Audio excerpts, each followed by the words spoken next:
The Swedish government continues to close down Islamic academic institutions in a bid to push anti-Islamic rhetoric and stop privatization in education.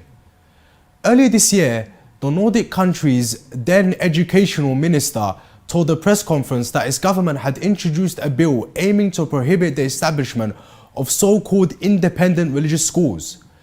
French authorities are also cracking down on Islamic centres as 2 Islamic schools have been closed in France's southern city of Montpellier last week, according to local media reports. Only Islamic schools have been targeted by the legislation so far, triggering an outcry from Muslim organisations, researchers and schools, arguing that the decision to shut down Islamic schools was not based on poor academic results or other teaching shortcomings, but rather had political anti-Islamic motives.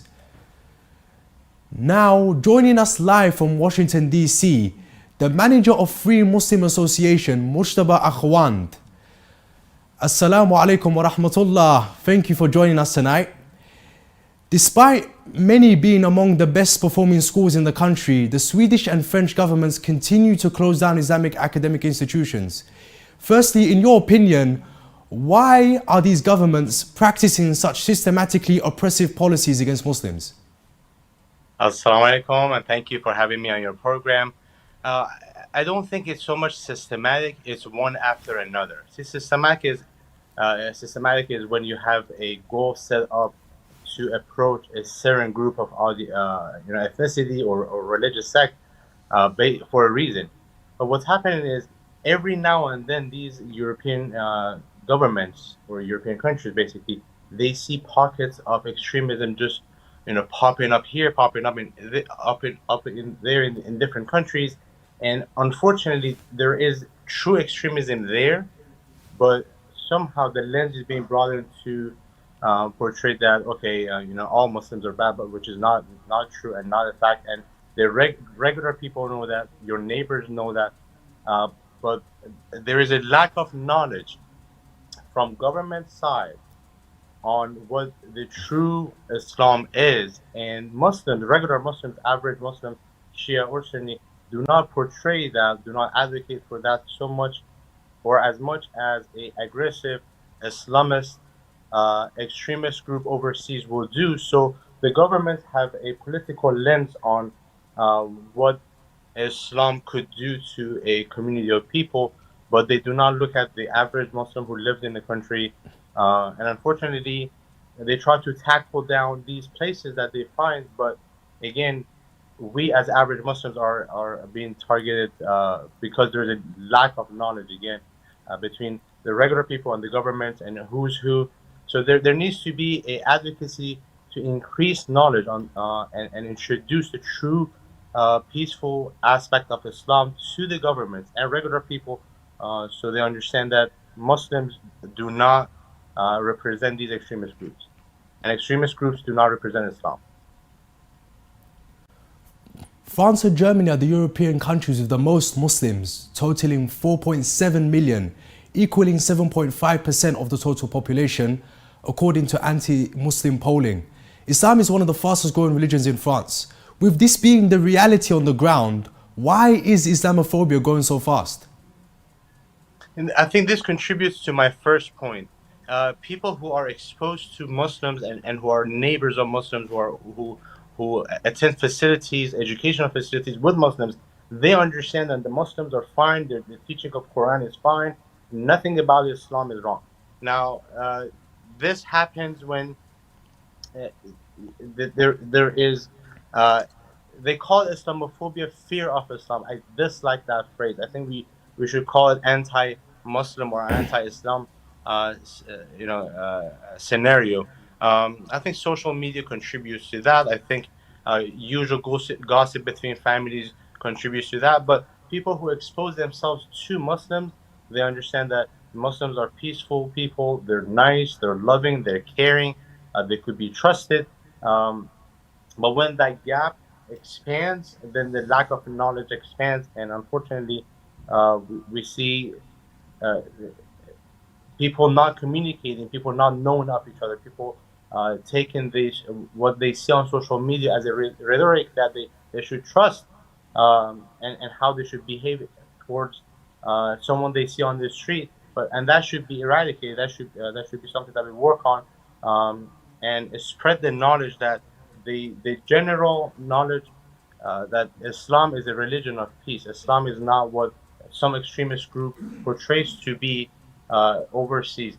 Now, what's happening is the population in Europe is growing, either those who are born into Muslim families or those who convert to Islam.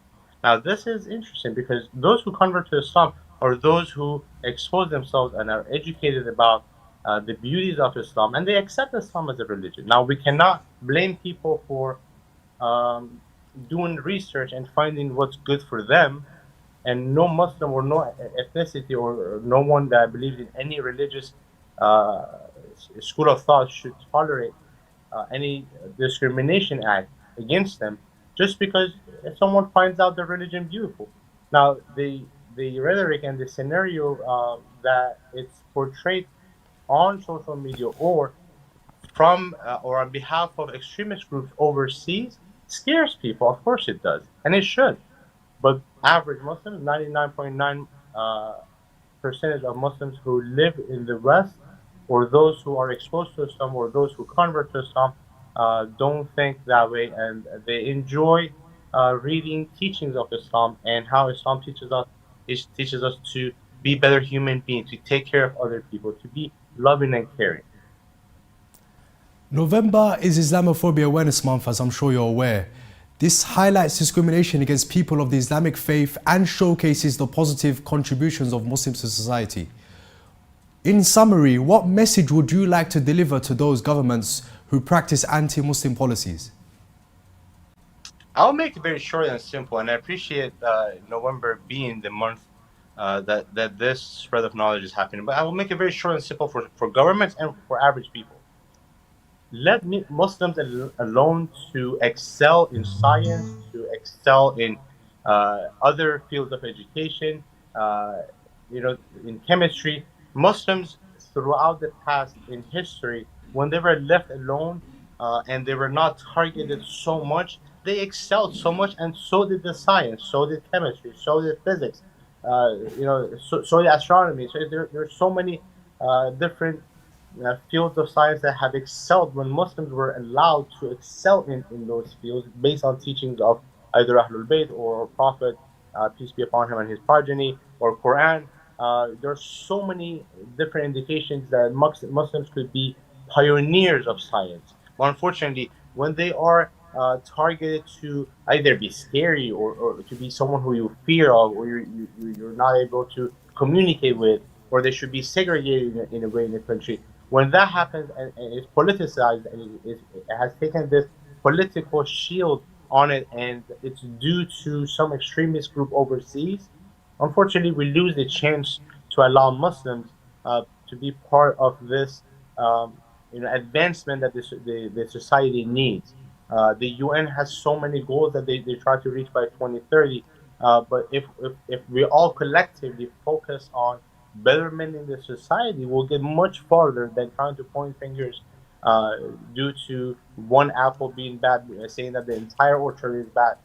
So the name calling and tagging people and stuff like that should be left alone, and the government should facilitate platforms for people to communicate, understand, and educate themselves about what true religion of Islam is, and tackle what is not true religion of Islam, because the extremist groups want a Christian person dead as much as they want a regular Sunni dead as much as they want a regular Shia dead. So we all have a common enemy, and that is extremist groups who misuse Islam and the name of Islam to advance their own agendas. And I appreciate you for having me on your show. Mujtaba Akhwan joining us live from Washington DC. Thank you very much for joining us, and thank you for your insights. Assalamu alaikum wa rahmatullah.